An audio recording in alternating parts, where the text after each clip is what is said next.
Ya, Assalamualaikum warahmatullahi wabarakatuh. Alhamdulillah, pada kesempatan kali ini kita bisa melanjutkan kembali daurah kita pada pertemuan yang ketiga ini, yang mana daurah kita ini masih membedah mengenai kaidah-kaidah dalam ilmu nahwiyah dan penerapannya pada Al-Quran. Dan kita akan lanjutkan terlebih dahulu dari teori-teori yang kemarin, bahwa kemarin itu kita sudah membedah mengenai mu'rob dan mabninya pada fi'il. Dan sekarang kita akan lanjutkan kepada slide selanjutnya. Sebelum kita lanjutkan, mari kita berdoa terlebih dahulu untuk permulaan daurah kita. Allahumma anfa'na bima 'allamtana wa 'allimna ma yanfa'una wa zidna ilman yanfa'una. Tayyib al-an haya bina an nabda di rosatan al-yaum wa insyaallah fi hadal yaum sanatanawal di rosatana fi istimrori madatina yani fil adawatin nasibah. Pada materi kali ini kita akan melanjutkan materi kita pada tanda-tanda atau alat-alat ya, yang biasa menasabkan. Apa saja yang biasa menasabkan fi'il itu? Nah, berikut ini yaitu al-adawatun nasibatu atau alat-alat yang biasa menasabkan. Apa saja? Pertama ada an. Ini semuanya kategorinya huruf ya. An itu huruf, lan itu huruf, idan juga huruf, kai, lamu kai, lamul juhud, dan hatta. Dan kita bahas satu persatu mengenai fungsinya masing-masing. An artinya itu agar. Nah, ketika dimasukkan kepada fi'il, asalnya fi'ilnya yakumu, ketika dimasuki an akan menjadi ayyakuma. Nah, itu jadi dia menasabkan. Tanda nasab fi'il yakumu dimasuki an menjadi yakuma adalah dengan fathah di akhir ya. Ayyakuma hududallahi. Agar tegaknya hududullahi, aturan-aturan atau batasan-batasan dari Allah. Kemudian adat yang kedua adalah lan. Lan itu artinya tidak akan atau tak akan pernah. Ketika lan masuk ke dalam fi'il, contohnya nu'minu akan menjadi lan nu'minalaka. Tak akan pernah kami beriman kepadamu. Nah, di sini nu'mina fi'il mudhari di sini sudah bukan marfu lagi. Nah, jadi ingat kembali bahwa setiap fi'il pada kondisi dasarnya adalah marfu. Jadi kondisi dasar suatu fi'il itu adalah marfu atau kondisi asal suatu fi'il itu adalah marfu. Yang mana tanda marfu itu adalah dengan doma. Dan tanda doma itu nu'minu itu adalah tanda dasar dari fi'il dengan domah di akhir. Nah, ketika menjadi nasab itu dia bukan tanda dasar atau bukan tanda asal karena ada dan masuknya huruf yang merubah, yaitu huruf nasab. Salah satunya di sini lan, dari nu'minu menjadi lan, nu'mina laka. Kemudian huruf yang kedua adalah idzan. Idzan ini juga huruf nasab yang berarti kalau begitu atau kalau demikian. Nah, kita masukkan ke dalam fiil, contohnya taslamu. Taslamu itu masukkan huruf idzan jadi idzan taslama. Taslamu artinya engkau selamat, masuk ke idzan. Idzan taslama yang asalnya marfu dengan doma, taslamu itu sekarang kondisinya sudah menjadi istilah lainnya mansub atau yang dinasabkan karena masuk huruf nasab yaitu idan. Sehingga tanda nasabnya dengan fathah di akhir menjadi idan taslama. Kalau begitu kamu selamat. Kemudian huruf yang selainnya adalah kai. yang bermakna agar atau supaya ya itu sebetulnya hampir sama-sama dengan an. Hanya kai di sini semacam dia itu anjuran. Kai lebih bermakna anjuran. Kalau an di atas itu biasanya dia digunakannya lebih bervariasi, bukan hanya sekedar bermakna supaya atau agar, tapi an itu nanti maknanya lebih bervariasi daripada yang kai. Kalau kai di sini dia lebih bermakna kepada anjuran yang bermakna supaya dan agar. Kalau an itu nanti maknanya akan lebih bervariasi lagi ya di dalam struktur kalimatnya. Nah, di sini contoh fiilnya adalah tahsulu, menghasilkan atau mendapatkan. Tahsulu asal kalimat fiil ini dengan domah akhirnya. Berarti dia itu marfu kalau domah. Masuki kai, jadi kai tahsula. Sekarang yang tadinya marfu berubah, kondisinya bukan marfu lagi tetapi menjadi mansub. Tanda mansubnya adalah dengan fathah. Kai tahsula, agar engkau mendapatkan. Nah, di sini ada contoh yang lain dari adat-adat nasab yang lain, yaitu lamukai. Lamukai di sini yaitu huruf lam ya sebetulnya, tapi bermakna kai. Jadi bukan lam ditambah kai, tidak, tetapi lam ini semakna dengan kai yang di atas. Makanya disebutnya lam kai atau sebutnya lam lit ta'lil atau bermakna agar, supaya atau anjuran. Jadi lamnya bermakna anjuran dan bukan lam perintah ya. Karena nanti ada juga lam perintah. Tetapi lam perintah itu tidak masuk adat nasab. Lam perintah itu dia masuknya adat jazm yang mematikan harokat akhir ya. Nah, kita lihat kepada contoh lamukai ini. Nah, di sini kalimat asalnya adalah ya'budunallaha, ya'budunallaha, ya'buduna, mereka menyembah Allah, Allah. Masuki lamukai atau lamu taklil pada fiil ya'buduna menjadi mansub, fiilnya yang asalnya marfu. Ya buduna ini ingat kembali pada slide kemarin bahwa ya buduna itu masuk fiil af'alul khamsah. Fiil-fiil yang 5. Apa itu af'alul khamsah? Mengingat kembali tentang af'alul khamsah adalah fiil-fiil yang ada nun di akhir. Baik yaitu alif nun, waw nun atau ya nun. Seperti ini ya buduna. Dia itu masuk kepada af'alul khamsah. Fiil-fiil yang 5. Nah, untuk fiil-fiil yang 5 ini, dia marfu'nya bukan kepada doma, tetapi kepada subutun nun, yaitu terdapatnya nun atau menetapnya nun. Jadi nunnya itu adalah tanda asli ya, nunnya itu sebagai af'alul khamsah.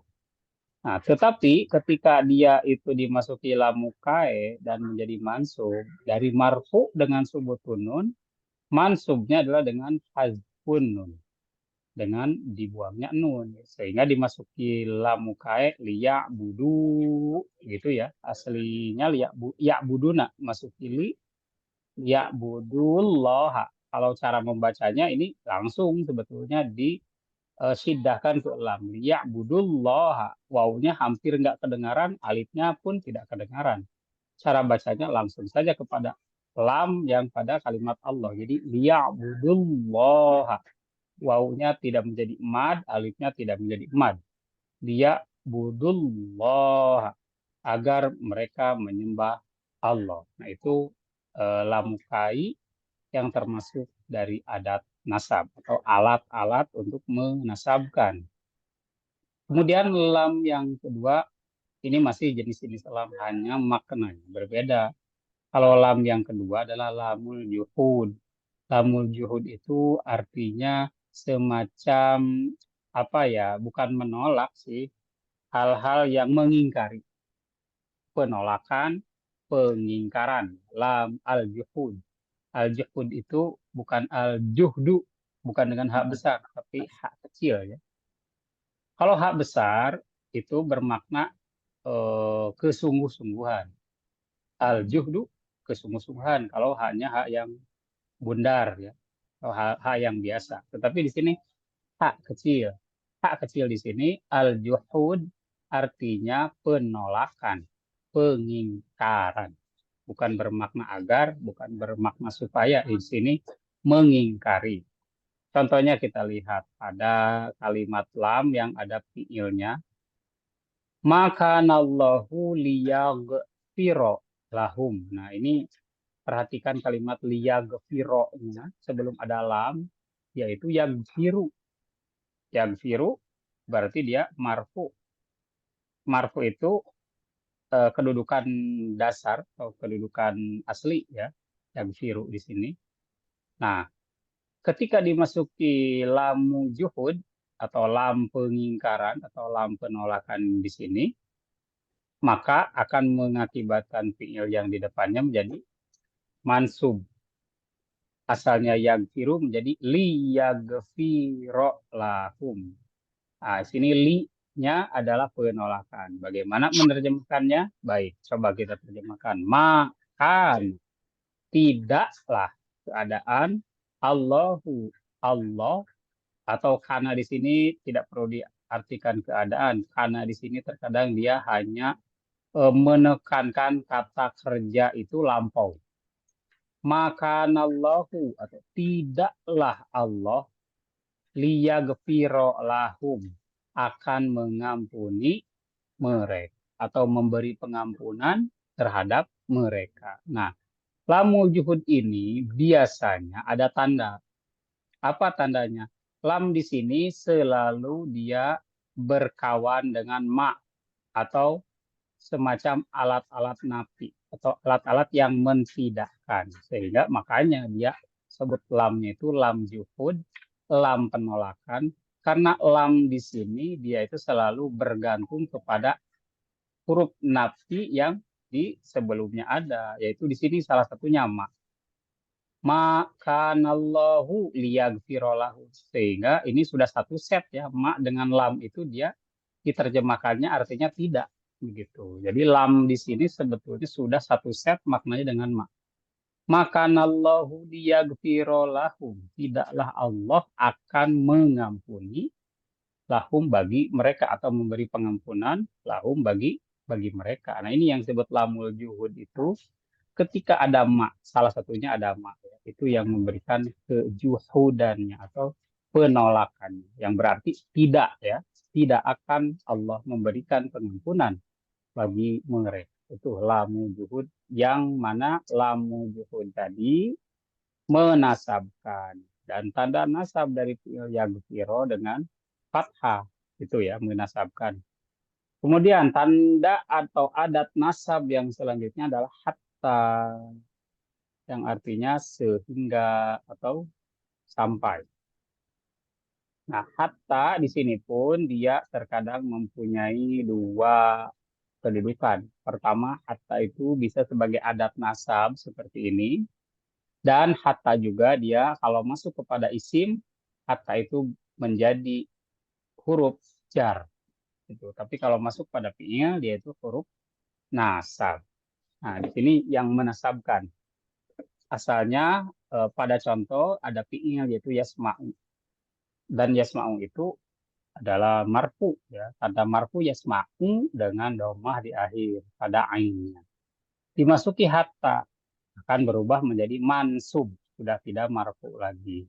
Sehingga menjadi hatta yasma'a kalamallahi. Hatta sehingga yasma'a mereka mendengarkan kalamallahi, kalam Allah atau ucapan-ucapan Allah. Nah, di sini hattanya ya yang menjadi adat nasab dan menasabkan fi'il yang di depannya. Nah, itu adat-adat nasab itu. Pertama ada an, lan, idan, kai, lamukai, lamul juhud, dan hatta. Kemudian kita lanjut ke materi selanjutnya. Nah, ini yang menjazmkan.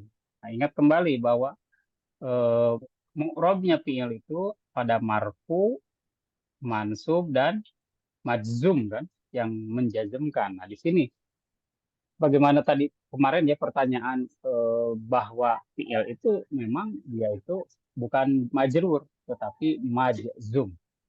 Dan majzum dan mansubnya suatu fi'il itu bukan karena kondisi gramatika atau posisi kedudukan di dalam kalimat, bukan. Fi'il itu tidak terpengaruh ya dengan kondisi pada kedudukan kalimat, tetapi fi'il itu terpengaruhnya dengan huruf-huruf yang masuk kepada fi'il itu sebelumnya. Yaitu tadi huruf nasab, jadinya menasabkan fi'il. Dan sekarang ini huruf jazm atau al-adawatul jazimatu. Alat-alat yang menjazmkan. Nah, apa saja itu alat-alat yang menjazmkan?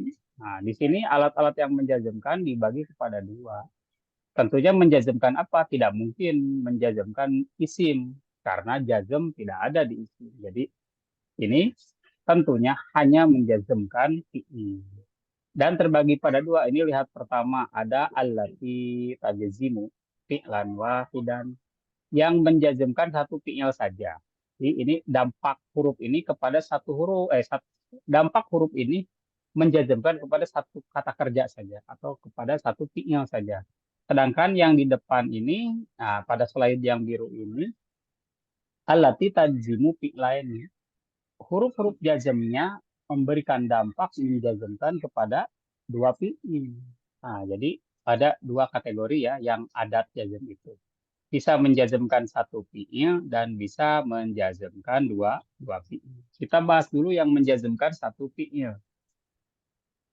Pertama ada lam. Nah, kemudian yang kedua ada lama. Kemudian yang ketiga ada alam. Yang keempat alama. Kemudian yang kelima lamul amri. Dan yang keenam lan nahiyatu. Apa saja itu kita bahas satu persatu. Lam dulu. Lam artinya tidak atau tidak akan. Lam selalu masuk kepada fi'il mudhari atau fi'il yang sedang, bentuk sedang atau akan. Dan lam tidak pernah masuk kepada fi'il madi. Itu ya. Jadi ini menjazmkannya fi'il apa? Tentunya menjazmkan dan menasabkan fi'il mudhari. Tidak pernah menasabkan fi'il madi dan ya tidak pernah dan menjazmkan fi'il madi tidak pernah. Tetapi yang nasab dan jazm itu hanya kepada fi'il mudhari saja. Nah, lam di sini masuk kepada fi'il mudhari. Asalnya yalidu. Yalidu itu marfu ya atau kata dasar suatu fiil atau asal kata fiil itu marfu. Tanda marfu dari fiil yalidu adalah domah asalnya ada domah. Tetapi dimasuki lam yang artinya tidak akan. Maka asalnya yalidu menjadi lam yalid menjadi mati. Nah, itulah fungsinya jazm atau fungsinya huruf jazm. Salah satunya hurufnya huruf lam. Asalnya yalidu menjadi lam yalid. Jadi mematikan huruf akhir atau istilah lainnya menjazmkan yaitu harokat akhir pada fiil mudhari. Lam yalid tidak akan melahirkan. Walam yulad kan banyak ya contohnya. Walam yakun akan yakun asalnya yakun. Walam yakun lahu kufuwan ahad. Nah ini lam yalid yalidnya mati. Walam yulad dalnya mati. Walam yakun yakunnya mati. Lahu kufuwan ahad. Nah itu lam itu fungsinya menjazmkan dengan mematikan salah satu atau huruf terakhir ya atau harokat terakhir pada fiil mudhari. Kemudian huruf yang kedua yaitu lama. Artinya lama itu belum. Sama lama juga dia hanya masuknya kepada fiil mudhari. Nah, asalnya di situ contohnya ya'lamu. Ya'lamu marfu'nya yaitu dengan domah ya ya'lamu. Nah, tetapi dimasuki lama maka akan menjadi jazm ya'lam dan menjadi fi'lun majzumun kata kerja yang dijazm Jadi lama ya'lam. Dia belum mengetahui. Jadi ya'lam itu mengetahui, lama artinya belum. Jadi lama ya'lam. Dia seorang laki-laki belum mengetahui. Nah, ya'lam sudah menjadi jazm sekarang. Jazmnya karena apa? Karena huruf jazm lama. Apa tanda jazmnya? Tanda jazmnya adalah dengan sukun atau huruf yang dimatikan di akhir, yaitu mimnya. Itu cara menjazmkan itu. Kemudian huruf yang ketiga adalah alam. Alam. Sebetulnya alam ini masih lam yang di atas, hanya dia menambahkan hamzah yang bermakna hamzahnya ini hamzah istifham atau hamzah pertanyaan. A-nya di sini bermakna apakah, lam tidak. Jadi alam apakah tidak gitu ini, atau bisa diterjemahkan dengan terjemahan lain, tidakkah, alam tidakkah, atau apakah tidak, itu boleh saja ya, yang mana yang sekiranya lebih pantas dan lebih enak.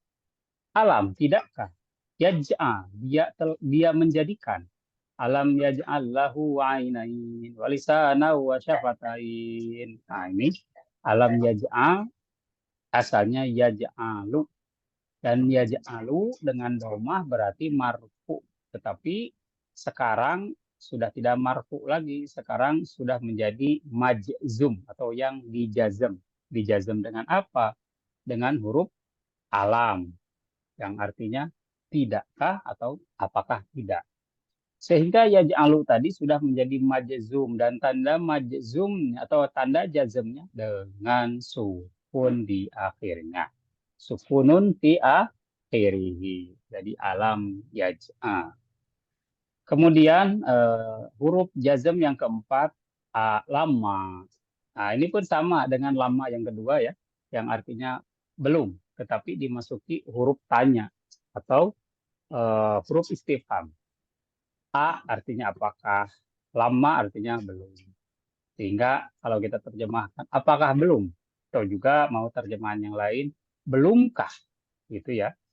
Alamma yahdur, belumkah dia hadir, atau apakah dia belum hadir, boleh. Nah ini yahduru asalnya, dan marfu dengan domah di akhir. Tetapi telah dimasuki alama ini, sehingga mengakibatkan fiilnya itu, yang mana fiilnya fiil mudhari, menjadi jazm. Tanda jazmnya adalah dengan sukun di akhir, menjadi alamma yahdur. Belumkah dia hadir?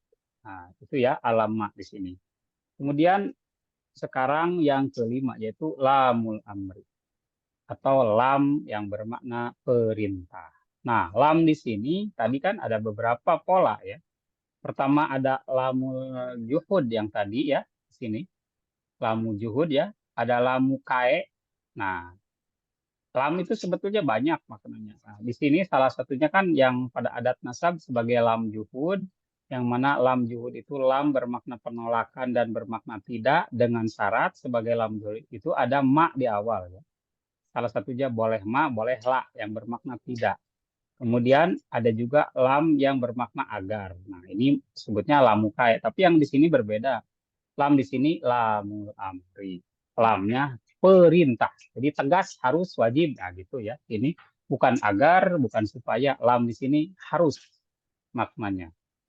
Lamul amri. Lam untuk perintah.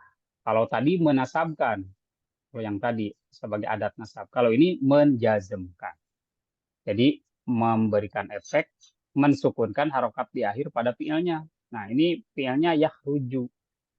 Nah, tetapi dimasuki lamul amri jadi liyahruj. Suruh dia keluar. Nah, gitu. Liyahruj. Suruh dia keluar. Nah, di sini lamnya lam perintah. Jadi menyuruh seseorang untuk keluar.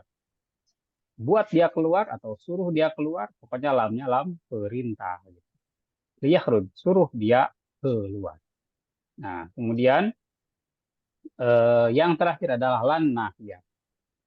Lan nahiyah adalah kebalikan dari lamul amri. Kalau lamul amri tadi lam bermakna perintah, liyakhruj, suruh dia keluar. Itu kan perintah. Nah, kalau lan nahiyah kebalikannya, yaitu larangan. Ini fiilnya adalah tajlisu. Tajlisu itu artinya duduk. Engkau sedang duduk seorang laki-laki. Tajlisu itu engkau duduk seorang laki-laki atau engkau seorang laki-laki sedang duduk. Tajlisu dia itu sedang marfu, tanda marfunya dengan doma. Tetapi sekarang dimasuki la nahiyah atau la larangan. Misalnya tajlisu menjadi la tajlis, janganlah engkau duduk. Nah, itu fungsinya la nahiyah itu bermakna jangan. La tajlis, janganlah engkau duduk. Nah, bagaimana cara menandakan ini sebagai larangan? Dijazm fiilnya, yaitu asalnya tajlisu dijazm menjadi sukun di akhir. Nah, ini ya, jadi adat-adat jazm itu. Tapi perlu diingat bahwa yang ini hanya menjazmkan satu fiil saja.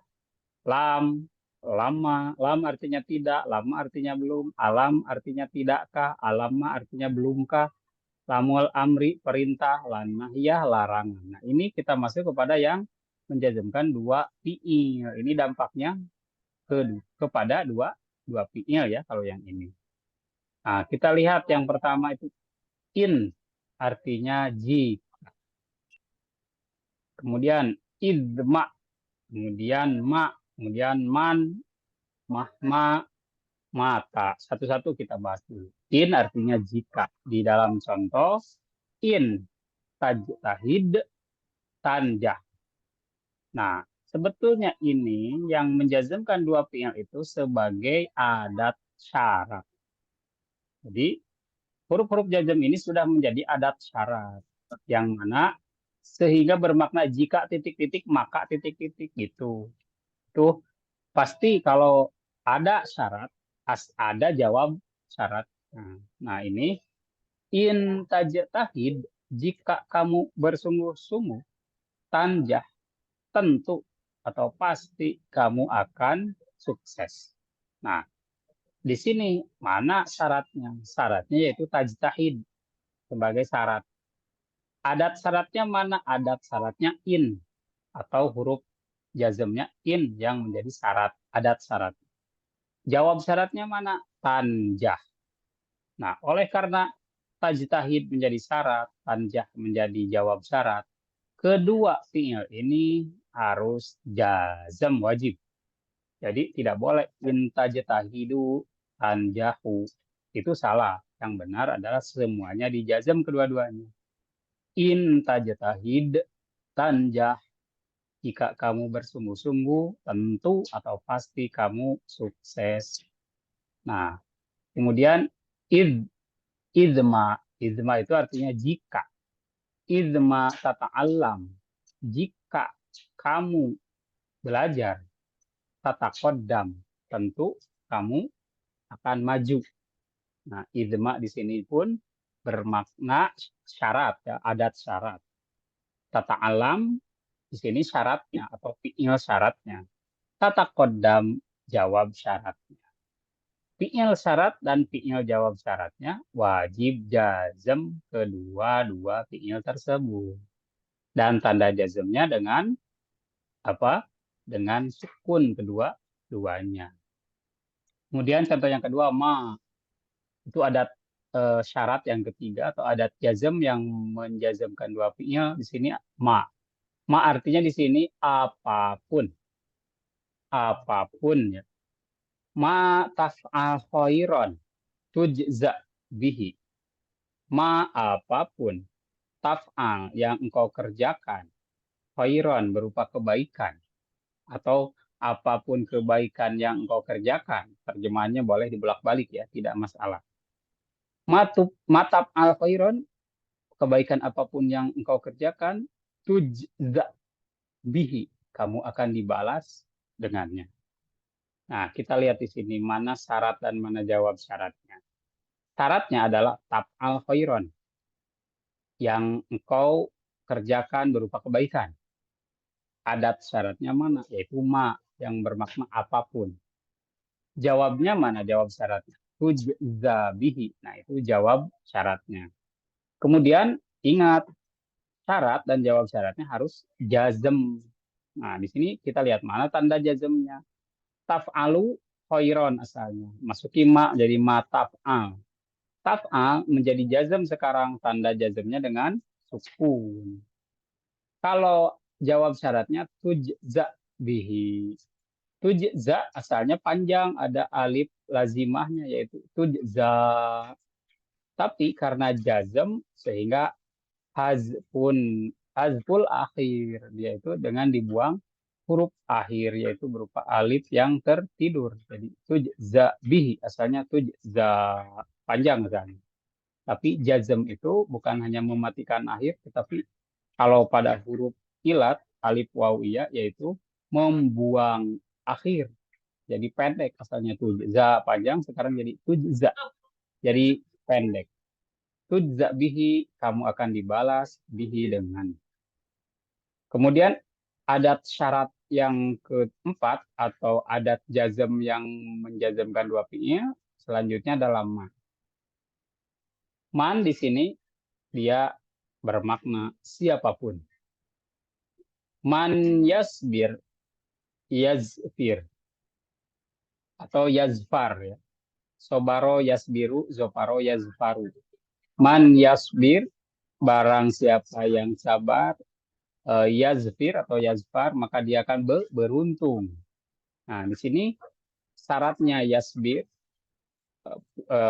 jawab syaratnya yazfir. Nah, maka syarat dan jawab syaratnya wajib kedua-duanya jazm. Kebetulan di sini tanda jazm kedua-duanya adalah dengan sukun, ya. Man yasbir, yazfir. Kemudian adat yang kelima selanjutnya itu mahma. Mahma artinya bagaimanapun atau apapun. Mahma tubtin tuzahar. Mahma artinya apapun, tubtin atau bagaimanapun, boleh ya terjemahkan bagaimanapun, tubtin yang kamu sembunyikan tuzhar akan ditampakkan. Mahmatu betin tuzhar, apapun yang kamu sembunyikan, apapun yang kamu sembunyikan tuzhar akan ditampakkan.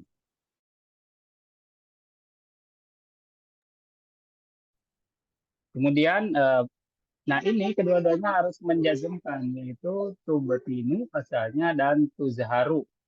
Tubtinu marfu dengan ropanya itu dengan domah. Tuzharu ropanya dengan domah juga asalnya. Tetapi sekarang menjadi jazm, yaitu tubtin dengan sukun, tuzhar dengan sukun juga. Itu kenapa mahma ini menjadi adat syarat, karena dia menjazmkan kedua fi'il tersebut yang menjadi syaratnya dan jawab syaratnya. Kemudian mata. Mata di sini artinya kapanpun. Mata kapanpun. Kita lihat ke contohnya. Mata tadhab adhab. Kapanpun kamu pergi, adhab. Aku pun akan pergi. Nah, di sini tadhab asalnya tadhabu. Adhab asalnya adhabu. Dia tanda ropanya dengan doma. Karena masuknya mata di sini ada kedua-duanya harus jazm yang menjadi syarat dan jawab syaratnya. Sehingga tazhabu jadi tazhab. Azhabu menjadi azhab.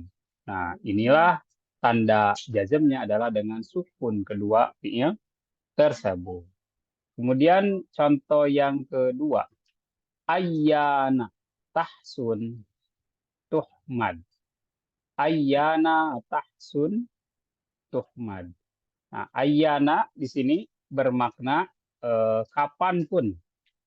Kamu, ini hampir sama ya dengan mata ya. Ayyana kapanpun. Tahsun kamu berbuat baik atau kamu berperilaku baik. Tuhmad kamu pasti akan dipuji. Nah, di sini tahsun dan tuhmad kedua-duanya yang ini dijazm. Yang pertama dijazmnya itu karena sebagai syarat tahsun. Tuhmadnya itu sebagai jawab syarat. Dan syarat dan jawab syaratnya itu wajib kedua-duanya jazm dan tanda jazmnya adalah dengan sukun kedua-duanya. Nah, kemudian contoh selanjutnya aina.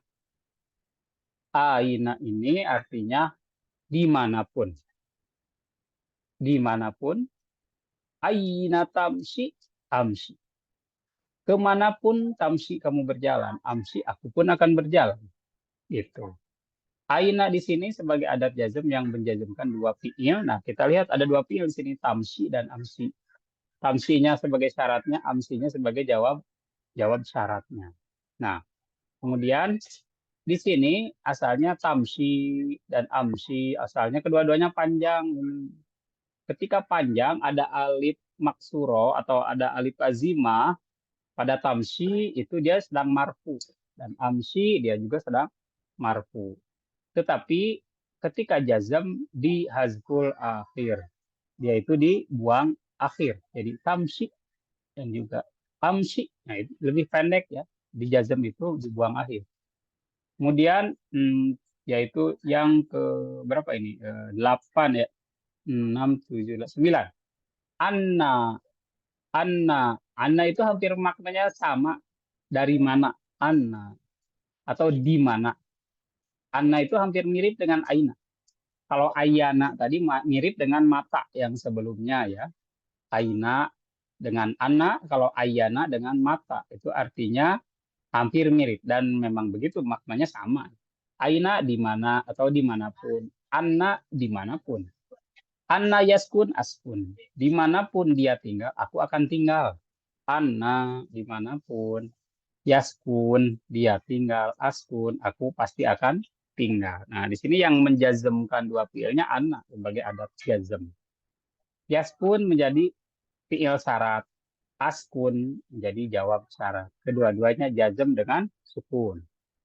Kemudian yang ke-10 ya, aisuma. Artinya bagaimanapun. Aisuma tanzila tukroma. Aisu ma tanzila tukroma, atau aisu ini kadang mempunyai dua penerjemahan.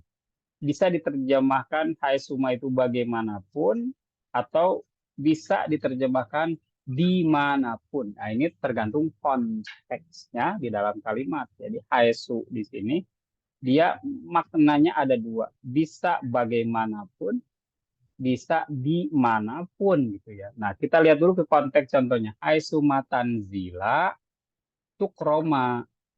Oh, ini maknanya dimanapun kalau untuk konteks contoh ini. Jadi tanzila kalian turun, maksudnya turun itu turun gunung, turun ke bumi atau turun ke suatu kampung gitu ya. Tukroma atau kalian datang, maksud tanzila di sini datang ya. Aisuma tanzila, dimanapun kalian datang, itu kroma, kalian akan dihormati gitu. Nah, jadi haisuma di sini pun menjazmkan dua fi'il. Fi'il pertama mana? Tanzila asalnya sebelum dijazm tanzilani. Tukroma ini jazm, sebelum dijazm tukroman. Jadi jazmnya yang ini dengan hazfun nun. Kalau yang ini adalah dengan dibuangnya an-nun. Kemudian contoh yang ke-11, kaifama, bagaimanapun. Kaifama tu'amil yu'am. Kaifama, bagaimanapun tu'amil, kamu bekerja atau kamu melakukannya, yu'amil, dia pun akan melakukannya. Nah, di sini kaifama ini menjadi adat jazm yang menjazmkan dua fi'il. Fi'il pertama tu'amil, jazmnya dengan sukun, yu'amil juga jazmnya dengan sukun ya. Nah, kemudian yang terakhir adalah ayun. Ayun di sini kita lihat ke contohnya. Karena ayun ayun pun itu mempunyai makna yang cukup bervariasi tergantung dari konteks kalimatnya. Coba kita lihat ke contoh. Ayya kita bin takro tastafid. Nah, di sini ayya yang manapun kalau di sini maknanya. Ayya kita bin buku yang manapun takro yang engkau baca. Ini salah ketik ya, bukan tastafid, tetapi yastafid. Nah, ini salah ketik, bukan tak. Ayat kita bin takro yastafid. kitab manapun yang engkau akan baca, yastafid. Tentu kitab itu akan memberikan faidah. Nah, di sini atau bisa diterjemahkan juga tastafid, engkau akan diberi manfaat. Kalau mau menggunakan tak, terjemahannya harus engkau akan diberikan manfaat. Ayat kitabin takro tastafid. Kitab manapun yang engkau baca, tastafid akan bermanfaat untukmu. Bisa dengan tak juga ya. Nah, bisa juga dengan iya. Ini tergantung konteksnya nanti. Nah, di sini yang menjadi jazm itu takro-nya dan tastafidnya. Jadi takro di sini jadi syaratnya, tastafidnya menjadi jawab syaratnya. Kedua-duanya jazm dengan sukun. Nah, ini adalah adat-adat jazm yang menjazmkan dua fi'il. Tetapi ingat bahwa yang menjazmkan dua fi'il itu dia fungsinya sebagai adat syarat. Yang mana bermakna titik-titik, maka titik-titik gitu ya. Sebagai yang pertama syaratnya, yang kedua jawab syaratnya. Tetapi kalau yang tadi yang menjazmkan satu fi'il, itu dia tidak menjadi jawab syarat. Dia itu hanya yang ini ya alati tazimu fi'lan wahidan tidak menjadi syarat apapun. Dia itu hanya fungsinya masing-masing. Lam artinya tidak, lam artinya belum. Lamul amri artinya perintah, lan nahya artinya larangan. Ini tidak ada fungsi syaratnya. Ini hanya fungsinya masing-masing saja sesuai makna dari hurufnya masing-masing. Tapi kalau ini itu sudah masuk kepada adat syarat, memberikan syarat dan memberikan jawab syaratnya pada fiil yang kedua. Kemudian kita lanjutkan materi selanjutnya. Baik, ini sudah masuk kepada materi pertengahan. Nah, sekarang kita akan coba masuk kepada materi yang selanjutnya. Sebentar, saya akan bagikan lagi slide tambahannya.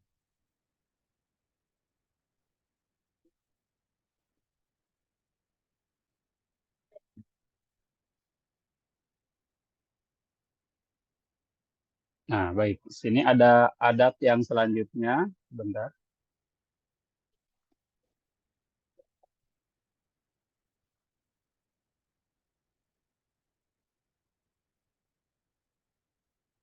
Nah, baik.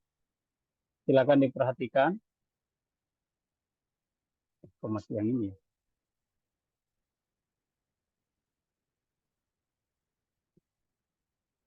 Nah, di sini ada adat selanjutnya, yaitu yang memberikan makna negatif pada suatu kata kerja. Yaitu apa? Yaitu huruf la. Huruf la itu artinya tidak atau jam.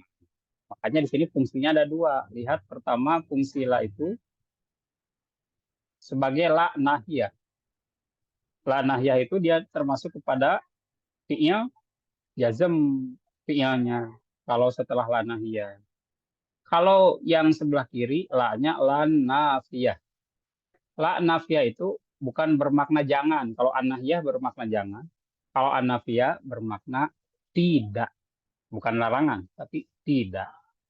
Nah, an-nahiyatu mata jazimul mudhore'a. Yang membuat mudhore itu jazm. Atau yang membuat fi'il mudhore itu jazm. Kemudian la an-nafiyatu. La yang membuat maknanya tidak. Mala tajzimul mudhore yang tidak menjazmkan mudhore. Nah, ini tidak menjazmkan mudhore kalau ini tidak punya fungsi kepada fi'il di depannya. Kalau yang la an-nafiyah. Kan tadi contohnya la tal'ab, kamu jangan bermain.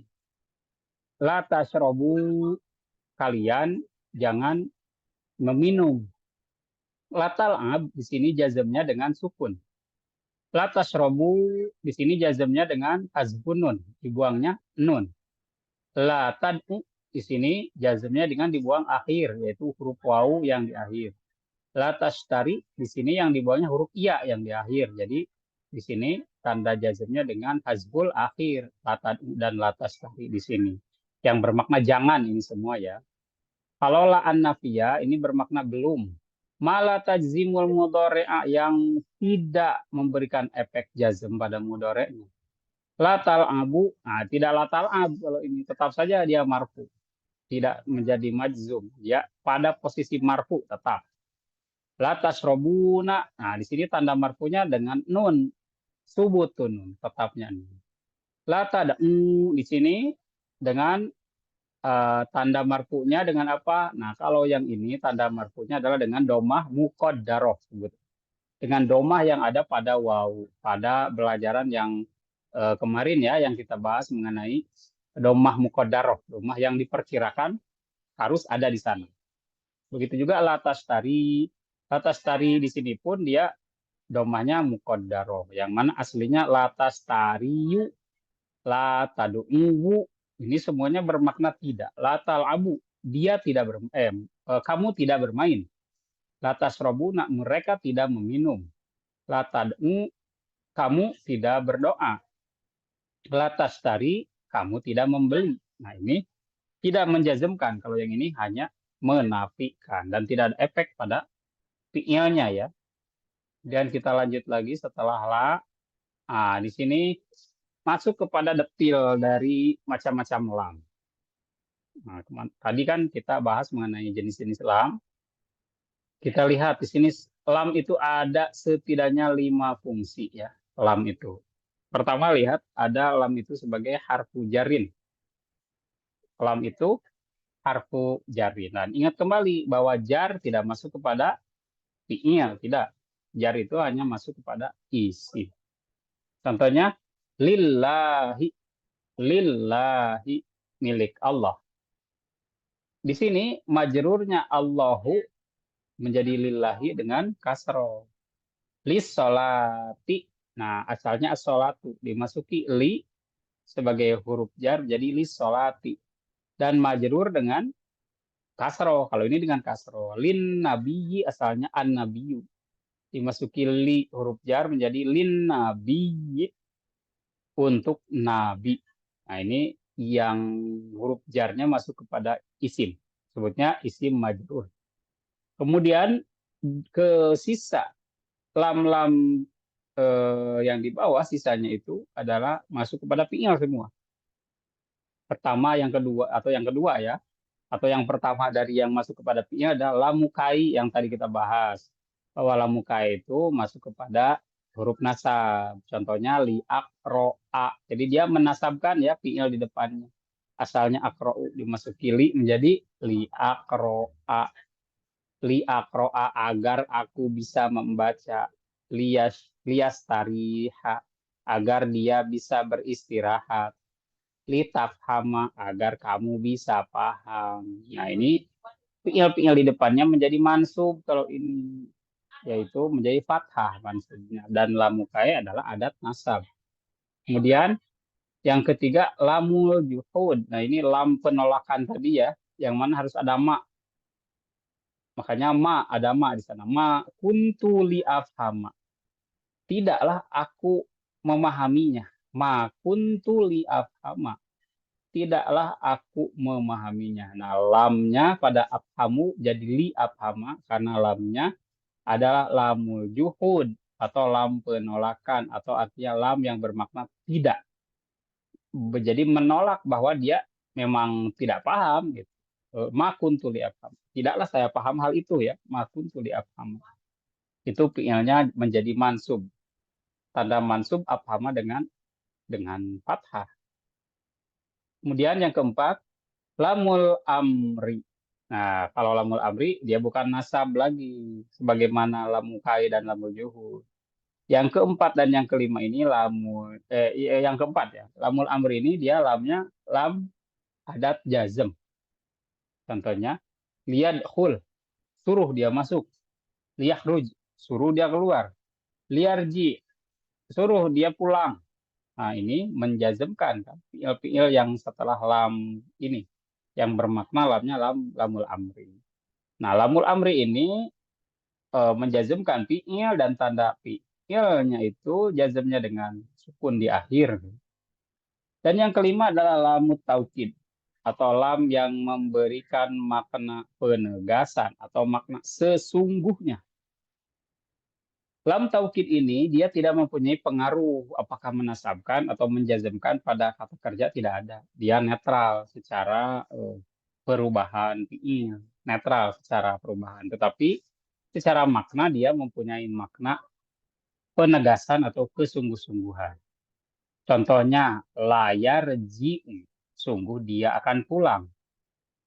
Layadhabu, sungguh dia akan pergi. Layasma'i, sungguh dia akan mendengarkan. Dan fiilnya tetap pada kondisi semula, yaitu fiil kondisi semula ya marfu. Jadi tidak ada perubahan kepada nasab atau jazm kalau yang ini. Karena lamnya pun dibacanya fathah, la. Layar jiung, la yadhabu, la yasmau. Tidak dibaca kasroh kalau yang ini ya. Karena sebagai lam taukid, dan lam taukid ini dengan fathah selalu, dengan la itu ya dibacanya. Nah itu macam-macam lam itu. Fungsi-fungsinya berbeda-beda dan dampak ke depannya itu kalau pada isim jadi huruf jar, kalau pada fiil di sini macam-macam, bisa jadi sebagai adat nasab atau adat jazm atau sebagai lam taukid yang tidak mempunyai adat manapun, tidak mempunyai efek kepada fiil apapun. Itu tanda-tanda lam pada bahasa Arab. Hanya ada 5 jenis lam. Kemudian di sini kita lihat marfu, mansub, majrur.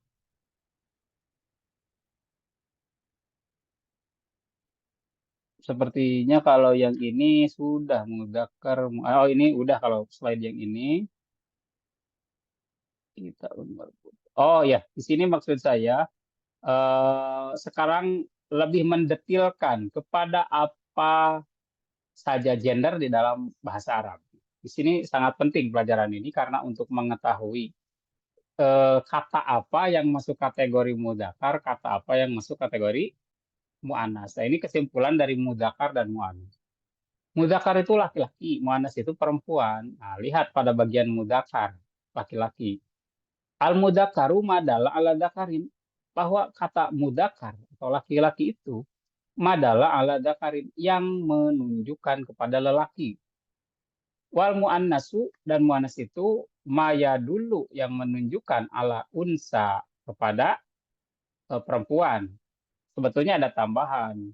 Imma hakikian au majazian, itu ada sedikit tambahan dari saya, yaitu imma hakikian au majazian.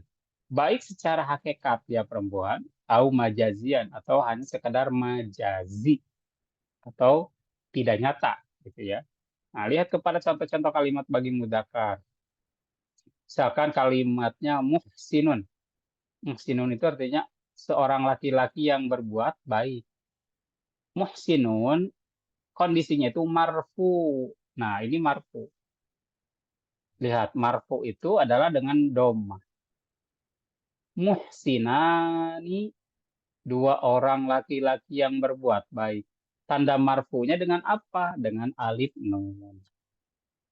Muhsinuna, para laki-laki yang berbuat baik. Mana tanda marfunya? Dengan wawu nun. Nah, kemudian itu kan marfu.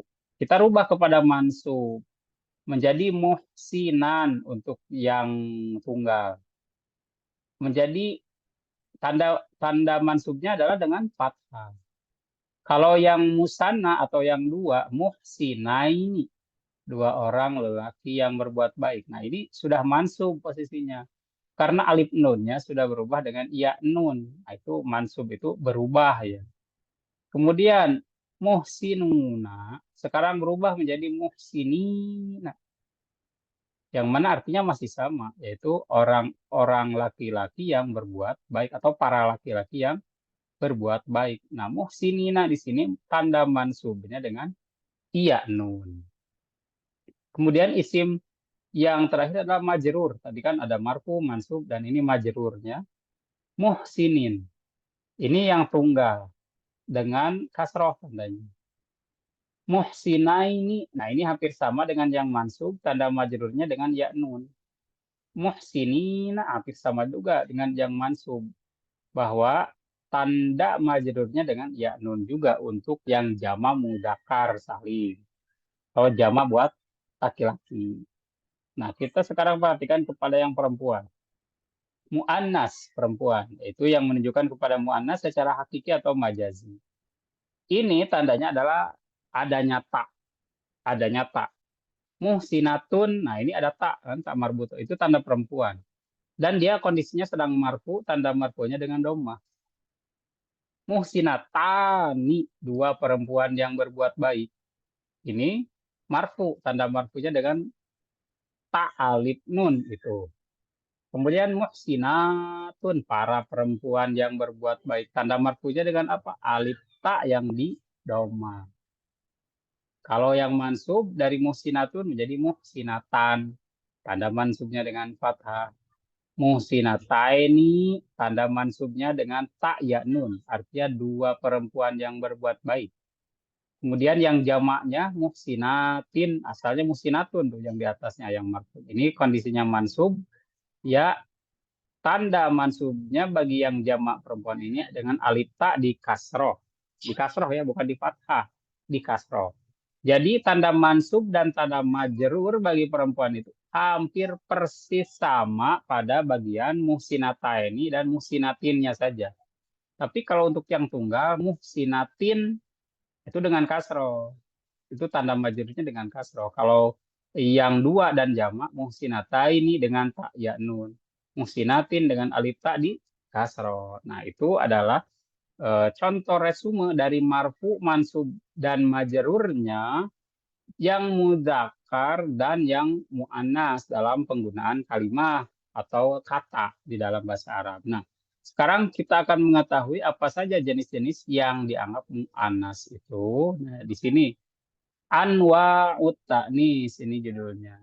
Macam-macam mu'annas atau macam-macam kalimat atau kata yang dianggap mu'annas atau kategori mu'annas dalam bahasa Arab. Apa saja dia itu? Mari kita lihat. Pertama, makana alaman mu'annasan yang berupa nama perempuan. Nah, ini pasti dong yang namanya perempuan dan namanya itu pun betul untuk perempuan, dia itu sudah masuk kategori mu'annas secara kalimat.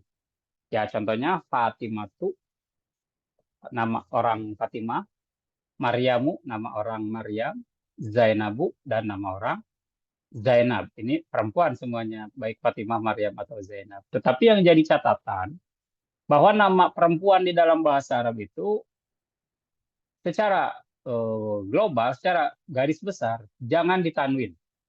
Makanya bukan Fatimatun, bukan Maryamun, bukan Zainabun, bukan Khadijatun, tidak. Tapi dengan domah. Fatimatu, Maryamu, Zainabu itu memang ketentuan untuk nama perempuan dalam bahasa Arab secara kenahwiyahan. Bahwa nama perempuan itu harus dihindari tanwin. Nah, tetapi bisa dia ditanwin, nanti ada aturan tertentu. Kapan nama perempuan boleh ditanwin. Misalkan seperti Hindun, Sa'lun, atau Ba'dun, nah, itu nanti ada ketentuan-ketentuan ya. Tapi secara umum kita ketahui saja dulu bahwa nama umum di dalam bahasa Arab bagi perempuan itu tidak boleh ditanwin. Untuk apa namanya pengecualiannya nanti suatu saat insya Allah akan kita bahas ya. Kemudian nama yang dianggap perempuan yang lainnya itu adalah ma fihi ta'un marbutotun. Adalah yang dibubuhkan tak marbutoh di akhir kata. Contohnya madrasatun, sekolah, mim sahatun, penghapus, saburatun, papan tulis. Nah ini isim-isim yang ada tak marbutoh begini, ya sudah pasti dia akan dianggap mu'annas pada kalimah bahasa Arab. Karena tak marbutoh memang penanda mu'annas. Kemudian yang ketiga adalah ma fihi alifut ta'nisil maksuratu. Nah, yang pada kalimah itu ada alif ta'nis al maksuroh. Maksudnya apa alif ta'nis maksuroh itu? Yaitu ada alif yang tertidur. Tetapi alif ta'nis maksuro ini biasanya dia dibubuhkan pada setiap kata yang bermakna sifat atau non benda, bukan yang benda, bukan benda, tetapi dia lebih ke sifat ya. Nah, contohnya sugro, hal yang kecil, atau sugro ini sifat kecil kan, arti aslinya itu kecil, tapi kata kecil ini dia khususkan untuk perempuan. Karena kalau untuk apa namanya ya laki-laki nanti ada khusus. Kalau untuk laki-laki itu asgor, asgoru. Kalau untuk perempuan sugro. Kemudian kubro artinya besar. Tapi sifat besar kubro di sini adalah untuk perempuan. Makanya tidak pernah Allahu kubro. Tetapi kalau Allahu akbar, Allahu akbar, Allah maha besar. Kenapa? Karena akbaru itu memang dia lebih identik kepada kekuatan dan lebih identik kepada muzakkar. Terus apakah Allah itu muzakkar? Apakah Allah itu laki-laki? Oh, bukan begitu juga. Tetapi maksudnya Allah dianggap kategori muzakkar itu secara power, secara filosofis, bukan berarti bahwa Allah itu mempunyai jenis kelamin. Hanya untuk kalimat Allah itu memang dia selalu dimasukkan kategori muzakkar karena bahwa Allah itu yang lebih kuat, dan yang lebih kuat itu adalah lebih ke kategori mudzakkar, sehingga menggunakan jenis-jenis mudzakkar untuk lafaz jalalah ya. Nah, kubro di sini dia tidak disematkan untuk kalimat Allah, tak pernah, karena kubro itu adalah untuk perempuan. Jadi kubro artinya yang lebih besar, tapi untuk perempuan. Kalau untuk laki-laki akbaru, maka Allahu akbaru, tidak Allahu kubro. Kubro untuk perempuan. Kemudian yumna. Yumna di sini adalah yang kanan. Tetapi yang kanan di sini dia untuk perempuan. Kalau untuk laki-lakinya al-aimanu. Aimanu itu yang sebelah kiri untuk laki-laki. Kalau yumna, misalkan begini. Rojulun aimanu. Laki-laki yang ada di sebelah kanan. Kalau mar'atun yumna, perempuan yang ada di sebelah kanan. Nah, jadi untuk mar'ah, untuk perempuan itu gunakan yumna. Bukan mar'atun aimanu, bukan. Atau lagi arrojulu yumna, bahwa lelaki itu ada di sebelah kanan, salah. Yumna ini khusus untuk perempuan. Kalau arrojulu aimanu. Kalau perempuan almar'atu yumna. Perempuan itu ada di sebelah kanan, yumna. Jadi yumna ini ada alif ta'nis maksuro. Alif ta'nis maksuro ini adalah untuk sifat bagi perempuan. Jadi ada tak ta'nis ada alif ta'nis maksuro, dia harus masuk kategori anwa'ut ta'nis, jenis-jenis dari mu'annas. Kemudian mu'annas yang selanjutnya ma fihi alifut ta'nis al mamdudah, yang di sana atau pada kalimat itu terdapat atau dibubuhkan alif ta'nis mamdudah. Apa itu mamdudah? Adanya alif hamzah. Dan alif hamzah ini adalah penanda perempuan juga sama. Nah, di sini kita lihat pada contoh sauda'u, perempuan yang hitam. Baida'u, perempuan yang putih. Sopro'u, perempuan yang kuning. Nah, kalau untuk laki-laki jangan menggunakan sauda atau baidou atau soprou, bukan, tapi laki-laki itu aswad. Rojulun aswadu, lelaki yang hitam. Kalau perempuan mar'atun sauda'u, perempuan yang hitam. Jangan kebalik-balik. Misalkan arrojulu sauda'u, lelaki itu sauda, salah, sauda itu untuk perempuan. Yang betul arrojulu aswadu. Kalau perempuan almar'atu sauda. Jadi alif hamzahnya ini loh yang menjadi penanda bagi sifat-sifat warna. Ini biasanya sih di sifat-sifat warna. Kalau yang tadi alif tanis maksuro di sifat-sifat umum ya, kelakuan atau sifat apapun.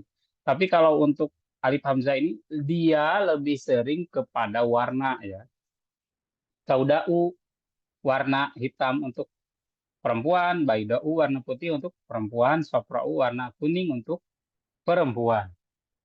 Kemudian mu'annas yang lain, makana mu'annasan majazian. Yang kalimah itu atau lafaz itu berupa mu'annasnya secara majazi. Maksudnya kadang benda-benda tertentu ada dianggap mu'annas dalam bahasa Arab. Pertama kita lihat apa saja biasanya. Syamsun, matahari. Apa alasannya di sini matahari dia menjadi mu'annas? Dia menjadi bentuk jenis perempuan untuk orang Arab. Syamsun ini dimasukkan kategori mu'annas secara filosofi saja. Bahwa segala benda yang dikiranya bersifat panas harus masuk kategori perempuan. Segala benda yang sekiranya bersifat dingin dan adem sekiranya harus dimasukkan mudzakkar. Itu ya. Makanya Syamsun matahari itu panas sifatnya dan menyengat ketika siang hari, maka dia harus menjadi kategori mu'annas. Tapi kalau komarun atau badrun, bulan, ya, komarun bulan, kalau badrun itu bulan apa? Bulannya bulan purnama ya kalau badrun. Nah itu bulan-bulan itu masuk kategorinya mudzakkar. Kenapa? Karena bulan itu identiknya dingin, itu tidak membuat panas makanya. Kemudian naharun siang, siang identiknya lah perempuan. Lailun malam, malam identiknya dingin, itu mudzakkar. Kemudian yadun. Yadun tangan. Bagaimana tangan kok bisa jadi muannas? Nah, ini kaidahnya berbeda lagi. Untuk yadun ini secara kaidah bahwa segala organ manusia yang berpasangan kanan kiri apapun itu, masukkan saja ada muannas. Seperti apa? Ya, tangan. Tangan kan ada kanan dan kiri. Nah, setiap anggota tubuh yang ada kanan kirinya harus muannas. Apalagi rijlun kaki. Kaki kanan kiri berarti muannas. Apalagi ainun. Nah, di sini ada ainun kan. Ainun itu mata. Mata itu ada kanan kiri. Maka dia muannas kecuali lihyatun. Lihyatun janggut. Itu janggut berarti ya atau famun mulut. Mulut itu hanya satu. Itu mudzakkar. Nafsun jiwa. Lalu kenapa jiwa itu dia masuk kategori mu'annas? Nafsun itu karena benda yang abstrak dan tak kasat mata. Seperti jin, nafsun, roh, segala hal-hal yang bersifat seperti itu, yang goib-goib secara tak kasat mata, makhluk maksud saya, makhluk, bukan Allah. Allah kan tak kasat mata, ya, tapi tidak masuk mu'annas. Ini dan malaikat itu kecuali pengecualian ya. Malak Jibril itu mudzakkar. Tapi kalau malaikahnya itu dibentuk kategorinya muannas, malaikah. Nah, nafsun ini jiwa, kemudian ruh, jin, dia masuk kategorinya muannas ya. Kemudian muannas yang lain adalah jamak taksir. Jamak taksir di dalam bahasa Arab itu dia harus masuk kategori mu'annas atau feminine gender. Contoh-contoh jamak atau jamak yang pecah dari bentuk mufradnya rusulun, para utusan. Nah, di sini banyak, coba perhatikan nanti di dalam ayat-ayat Al-Qur'an bahwa rusulun dia terkadang menggunakan kata kerja untuk perempuan. Rusulun ja'at. Ja'at rusulun menggunakan kata perempuan, tetapi rusulun pun sebetulnya dia boleh menggunakan kata kerja untuk laki-laki. Jadi ini sebetulnya mempunyai dua kebolehan untuk jamak taksir yang jamak taksirnya harus asalnya dari laki-laki. Seperti rusulun.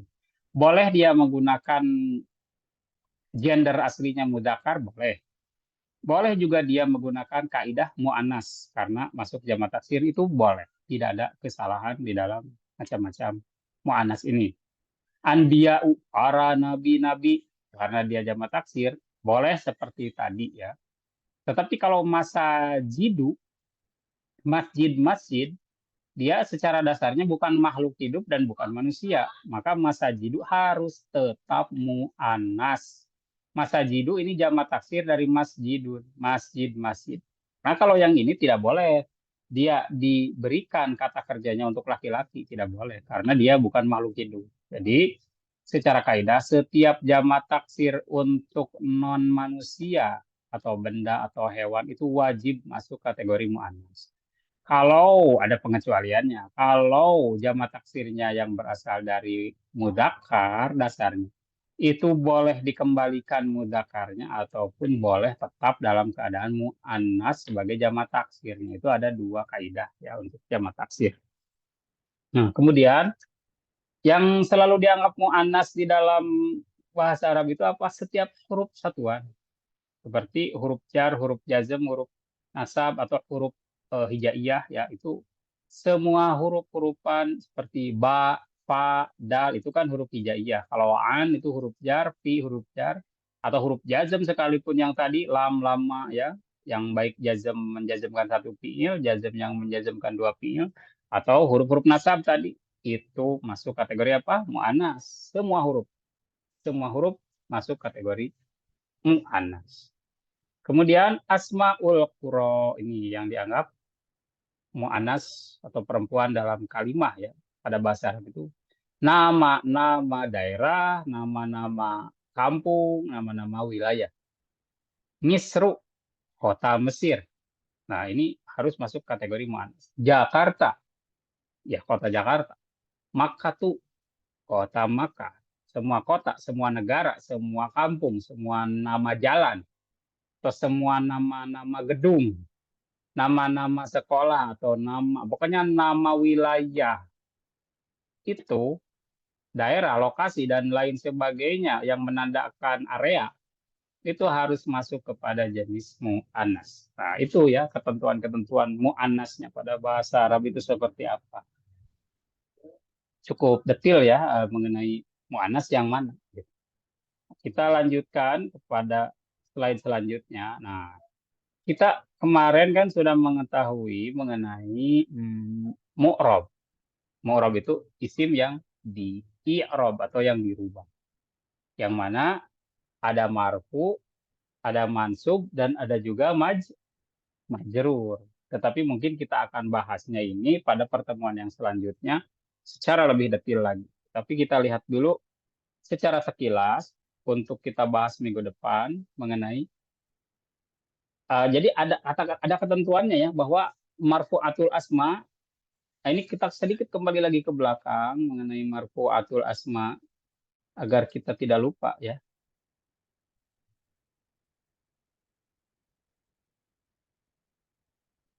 mengenai isim yang i'rob ya i'rob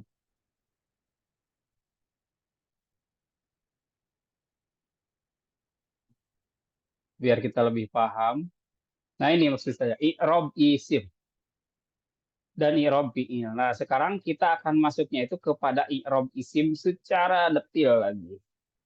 Jadi i'rob isim itu ada rofa, muslimun contohnya, ada nasab, musliman contohnya, ada khofad atau jar, muslimin contohnya. Nah, ini dia mempunyai ketentuan-ketentuan lanjutan dan detail-detailnya. Nah, sekarang kita akan coba bahas di sini detail-detailnya, yaitu akan masuk dulu ke isim-isim yang rofa. Nanti kita masuk pada isim-isim yang nasab. Kemudian kita masuk kepada isim-isim yang jar atau yang khofad. Baik, kita lanjutkan lagi ya kepada isim-isim yang marfu. Ada kemungkinan untuk saat ini kita hanya masuk di isim-isim yang marfu, kemudian nanti kita ke pertemuan selanjutnya isim-isim yang mansub dan yang majrurnya.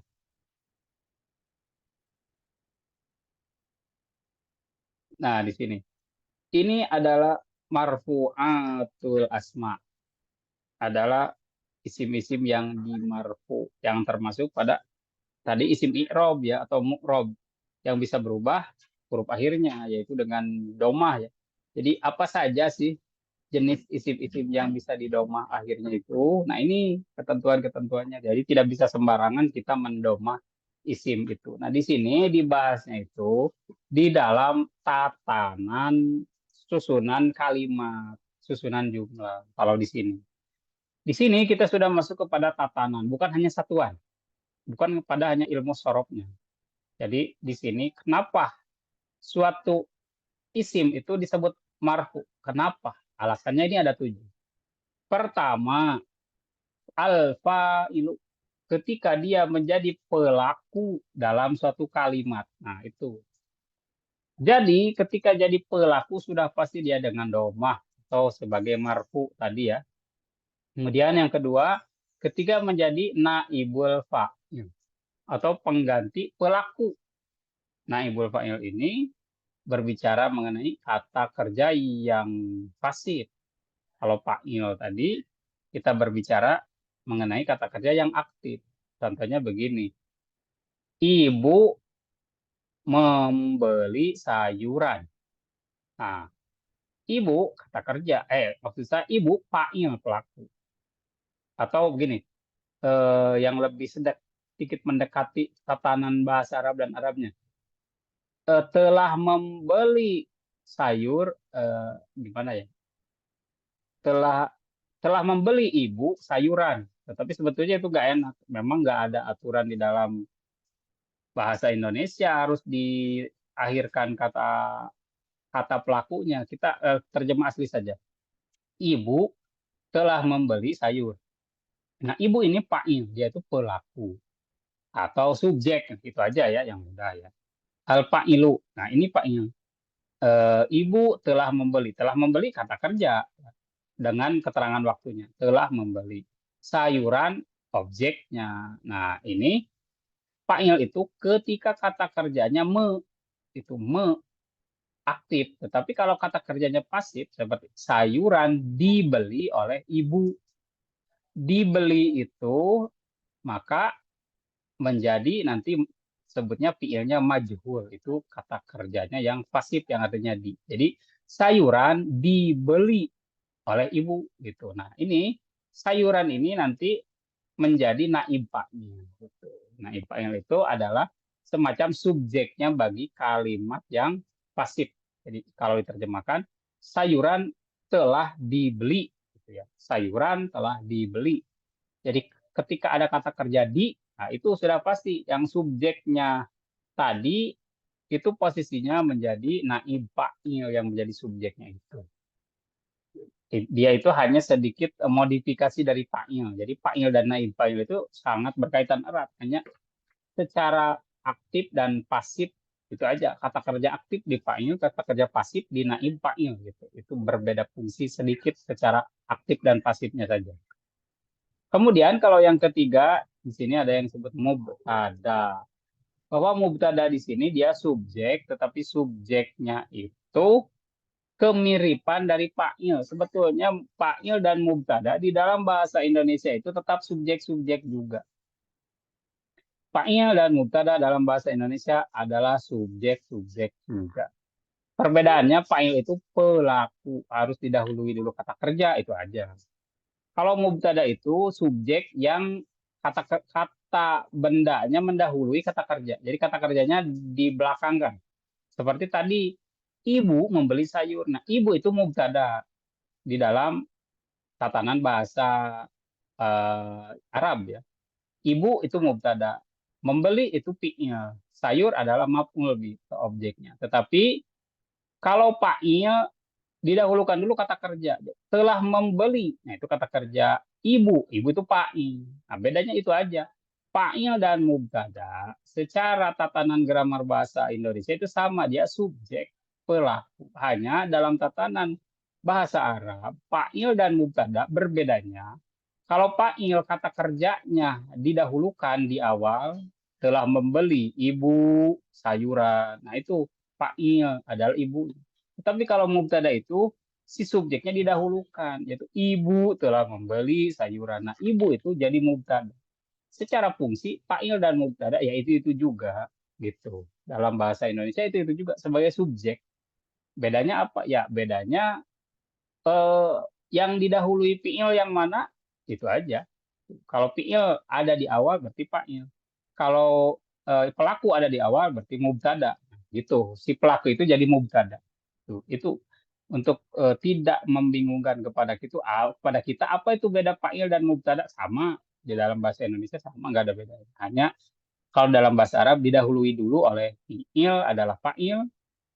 Kalau pelaku berada di awal berarti mubtada, itu aja. Kemudian kalau khobar mubtada itu apa? Khobarnya bagi mubtada itu adalah predikat. Predikatnya dari mubtada gitu. Predikat dari mubtada itu seperti begini. Eh, Ibu adalah seorang guru. Nah, ibu adalah mubtada. Seorang guru adalah khobar mubtada. Ibu adalah subjek, khobar mubtada adalah predikat. Nah, gitu ya mudahnya. Ini berbicara mengenai tatanan subjek dan predikat. Jadi ingat, jadi marfu'atul asma, setiap isim-isim yang marfu, yang akhirnya domah itu adalah subjek dan predikat di dalam bahasa Indonesia. Di dalam bahasa Arabnya disebutnya marfu'atul asma. Itu. Jadi baik subjeknya dalam bahasa Indonesia, baik predikatnya di dalam bahasa Indonesia. Apabila kita terjemahkan ke dalam bahasa Arab, maka dia itu harus marfu gitu. Nah, kalau yang mansub dan majrur berarti dia itu bukan subjek dan predikat. Itu mudahnya. Gitu ya. Jadi yang disebut marfu itu adalah yang disebut kalimat inti. Itu simpel. Bahwa marfu'atul asma adalah kalimat inti. Dan ingat, kalimat inti di dalam bahasa Indonesia itu hanya subjek dan predikat. Hanya itu, subjek dan predikat. Terus objek apa? Kalimat inti bukan. Para ilmuwan bahasa Indonesia mengkategorikan bahwa yang namanya objek itu tidak masuk kepada kalimat inti. Kalimat inti itu hanya subjek dan predikat saja. Sedangkan objek, pelengkap, keterangan, dan lain-lain sebagainya itu masuk kepada kategori kata tidak inti. Itu ya, dalam kalimat. Jadi, sebut bahasa Indonesia kata inti dan kata tidak inti. Kalau di dalam bahasa Arab disebutnya umdah dan fudlah. Umdah kalimat inti. Fudlah kalimat tidak inti. Yaitu apa saja kalimat tidak inti? Ya pasti di luar marfu'atul asma. Berarti apa?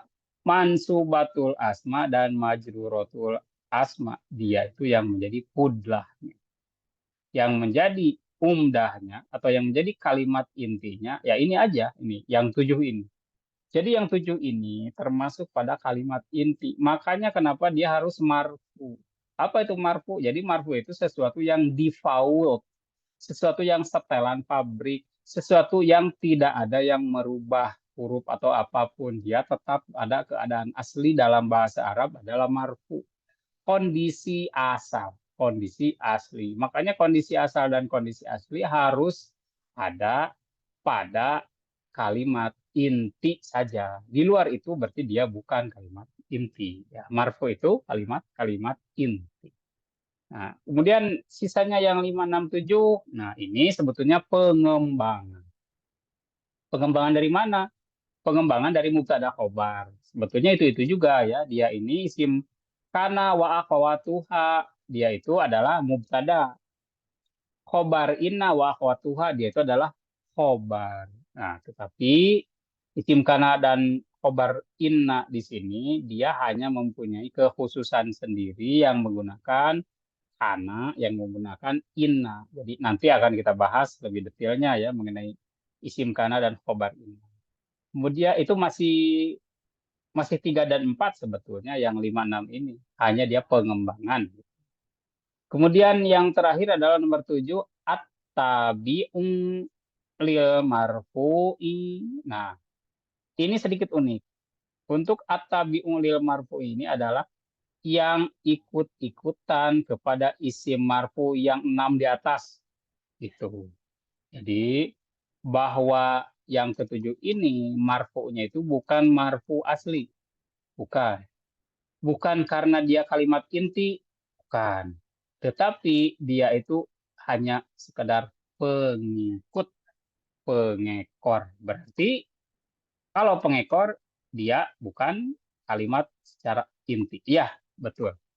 Untuk yang nomor 7 ini khusus, dia itu bukan kalimat inti dalam suatu tatanan jumlah kalimat, hanya mengekor saja, ikut-ikutan, dan bukan kalimat inti. Terkadang dia itu kalimat tambahan, terkadang dia itu hanya kalimat sifat, ataupun kalimat aksesoris, tetapi yang 6 tadi, 1, 2, 3, 4, 5, 6, itulah yang menjadi kalimat inti, yang menjadi marfu'atul asma yang hakiki. Kalau yang 7 itu sebutnya at-tabi. At-tabi itu hanya yang ikut-ikutan kepada yang 6 di atas. Jadi dia bukan utama, kalau 7 ini hanya pengekor. Tetapi tetap dimasukkan kepada jenis kategori marfu'atul asma, karena dia mengekor ke isim marfu, dia pun kondisinya harus marfu juga. Nah itu aja. Tetapi secara kalimat inti atau bukan? Bukan. Dia bukan kalimat inti. Dia adalah kalimat tambahan. Nah, begitu ya. Ini inilah 7 inilah yang menjadi marfu'atul asma, atau isim-isim yang wajib di doma atau di marfu tadi ya. Nah, untuk isim yang mansub dan isim yang majrur akan kita bedah di pertemuan selanjutnya. Baik, alhamdulillah untuk materi mungkin kita cukupkan, akan kita sambung pada mansubatul asma dan majruratul asma di pekan, oh enggak, hari Kamis. Insya Allah di hari Kamis ya, kita akan lanjutkan daurahnya pada mansubatul asma dan majruratul asma. Sementara ini silakan apabila ada pertanyaan, kita akan sediakan waktu beberapa saat. Silakan Bapak Mulyawan apabila mau bertanya mengenai yang barusan. Bila ada kebingungan, silakan Bapak Mulyawan. Eh, nah, Ustaz, ini saya pernah beberapa kali bingung ya mencoba memahami gitu. Jadi misalkan ada beberapa, misalkan huruf jar ya, kayak inna wa anna wa kana walaikana walakina walaita ya. Itu kan huruf-huruf yang menasabkan huruf yang menasabkan mubtada dan merupakan khobar ya Ustaz. Yang Ya inna betul. wa fatuha ya. Inna wa fatuha gitu. Nah, misalkan ketemu atau misalkan seperti yang isim kana wa awatuha ya, kana dan Iya. saudara-saudaranya gitu. Nah, itu kalau misalkan ini kan kondisinya kalau ketemu dengan mubtada dan khobar ya Ustaz. Nah, kalau misalkan Iya. hanya ketemu isim aja gitu Ustaz. Jadi hanya ada mubtada aja, tidak ada khobar, itu berlaku nggak ya Ustaz? Ah, tidak berlaku karena Tidak berlaku. untuk ina ya, tidak berlaku itu untuk ina. Tetapi untuk kana, kana nanti ada dua fungsi. Kana itu ada kana yang disebut fi'il nafis, ada kana yang disebut fi'il tam. Nah, jadi kana itu sendiri dia ada dua jenis. Ada kana yang memang dia masuk kepada mubtada khobar, ada juga Hmm. kana yang mempunyai fa'il.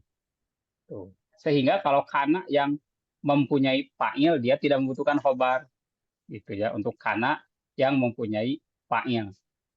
Seperti kana aliyun, atau apa ya, jadi nanti ada contoh, nanti akan saya beri mengenai karena ini hanya mempunyai fa'il ketika karena menjadi fi'il yang tam atau fi'il biasa sebagaimana fi'il-fi'il yang lain, yang mana seperti ibu makan, kan ibu makan itu kan kata kerja dan juga pelakunya. Nah, isim yang karena ini juga dia pada suatu saat dia akan mempunyai fa'il saja pada suatu saat ketika tatanan kalimatnya cocok ya. Nah, tetapi seringnya, hanya saja seringnya, tapi itu jarang ya, jarang karena mempunyai fa'il saja itu agak jarang.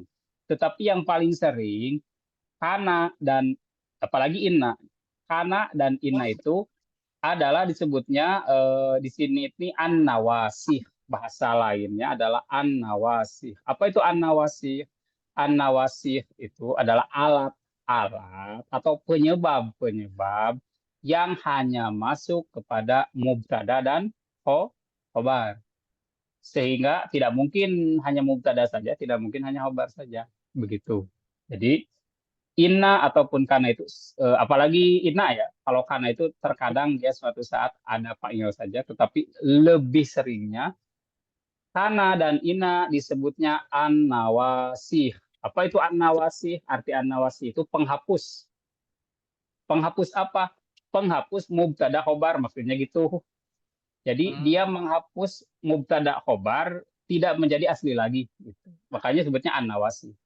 Jadi kana dan ina harus masuknya tiada lain kepada mubtada dan khobarnya secara sekaligus. Tidak bisa terpisah. Gitu. Makanya sebutnya an-nawasih. Atau disebutnya fi'il nakis untuk kana ini. Kalau ina ada istilah lain. Untuk ina itu harfun tusbihu bil fi'il. Huruf yang menyerupai dengan fi'il. Menyerupai fi'il apa? Fi'il kana, maksudnya gitu. Menyerupai fi'il karena kana itu merubah dan masuk kepada mubtada dan khobarnya secara sekaligus. Tidak kepada mubtada saja, tidak kepada khobar saja. Jadi tidak sepotong-sepotong. Makanya ini disebutnya fi'il nakis. Sebut fi'il nakis itu dia nakis. Nakis itu kurang. Maksudnya kurang apa? Dia merasa kekurangan kalau tidak masuk kepada mubtada dan khobar gitu maksudnya. Itu hanya secara filosofis ya menurut para ulama. Kenapa disebut nakis ini? Karena dia merasa kurang dirinya tanpa mubtada dan khobar. Itu istilah nakisnya ya. Kemudian yang ina kenapa ina ini dia itu yusbihul fi'la, dia menyerupai fi'ilnya fi'il kana maksudnya gitu. Jadi kedua-dua ina dan kana ini secara sederhananya membutuhkan mubtada dan khobar secara sepaket komplit itu.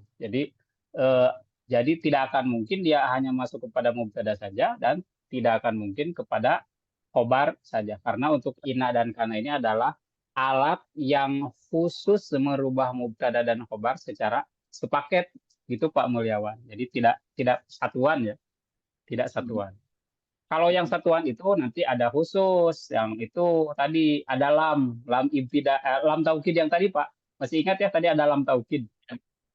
Nah, kalau lam taukid itu dia memang khusus untuk satuan. Tidak kepada mubtada saja, tidak kepada khobar saja. Pokoknya lam itu hanya untuk satu kalimat.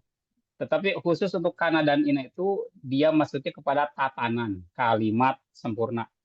Nah gitu. Jadi bukan satuannya, tetapi satu tatanan paket. Gitu. Tapi kalau yang tadi lam layas judanna sungguh dia laki-laki akan bersujud itu kan fi'il saja, tidak ada fa'ilnya, tidak ada apanya, tidak ada mubtada dan khobarnya. Nah, itu huruf-huruf taukid yang hanya masuk kepada satuan. Nah, kalau kana dan ina itu memang dia dimasukkannya kepada tatanan mubtada dan khobar saja.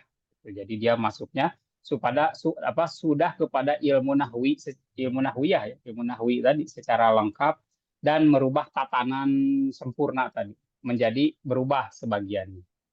Kalau kana merubah khobar menjadi mansub, kalau ina merubah mubtada menjadi mansub. Nah, jadi mereka ini kemiripan kana dan ina.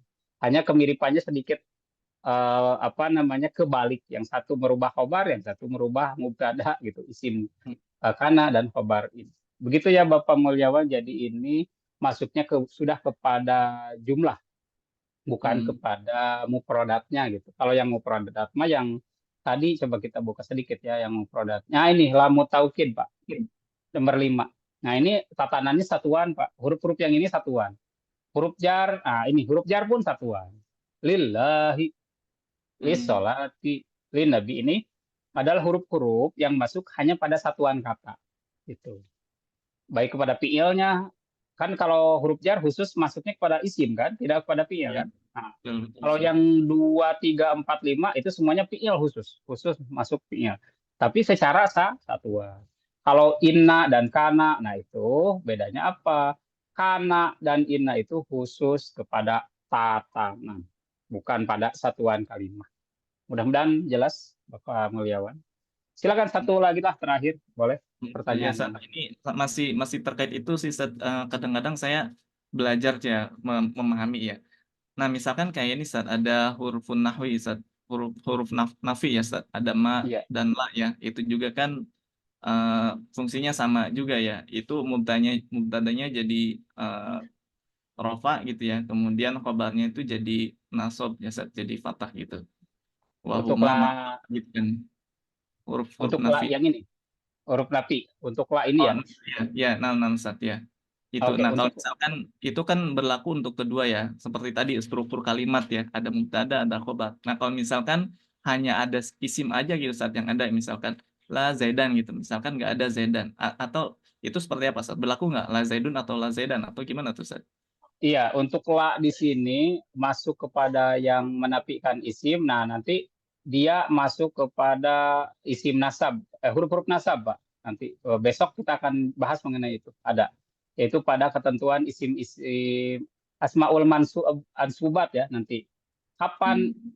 suatu isim menjadi mansub? Salah satunya dimasuki la nafiyah lil jinsi. Nah, biar lebih penasaran, tidak akan saya jelaskan dulu hari ini. Itu akan Baik, nanti ada hari Kamis, insya Allah kita masuk baik, kepada ya, la, Ustaz. la yang nafiah lil jins. Nah, kalau yang sementara ini kita masuknya la yang ini. La-nya ke fi'il ya kalau yang ini. La Hmm. tal'abu, la tada'um. Kalau yang ini la tal'ab, la tad'u. Nah, jadi kalau la untuk fi'il, jadi ada dua nih. La untuk fi'il ini. Ada la Hmm. nafiah, ada la nahiyah. Kalau la untuk isim, kita akan bahas minggu depan, enggak minggu depan, hari Hari Kamis. ini, ya, Ustaz. Mudah-mudahan tidak puas selalu sehingga terus mendalami. Amin. Iya, saya belum puas ini Ustaz. Ya, jangan jangan puas tuh, betul betul. Oke, Baik, Ustaz. kita cukupkan dulu untuk bersiap-siap segera berbuka dan ngabuburit. Baik, Kak. Ya. Terima kasih atas Coba, perhatiannya. Kita coba. akan ya, Terima bagaimana? kasih. Terima kasih, Sama-sama. Ustaz. Terima kasih juga. Ya, jangan segan-segan untuk bertanya. Boleh via Japri atau langsung pas daurah pun tidak masalah ya. Baik, baik, Ustaz. Terima kasih atas perhatiannya. Kita akan lanjutkan daurah ini pada beberapa pertemuan sampai berakhir. Syukron li ihtimamikum fi hadhihi dirasa wa fi hadhil jalsah wa insyaallah sanaltaqi yumkin ba'dal ghadi. Hayabina an nad'ullaha li hadhihi dirasa wa li nahtatima hadhil muhalaqah. Allahumma anfa'na bima 'allamtana wa 'allimna ma yanfa'una wa zidna ilman yanfa'una rabbi zidni ilman warzuqni fahman wa amalan mutaqabbalan. Ilal liqa. Wassalamualaikum warahmatullahi wabarakatuh. Waalaikumsalam warahmatullahi wabarakatuh.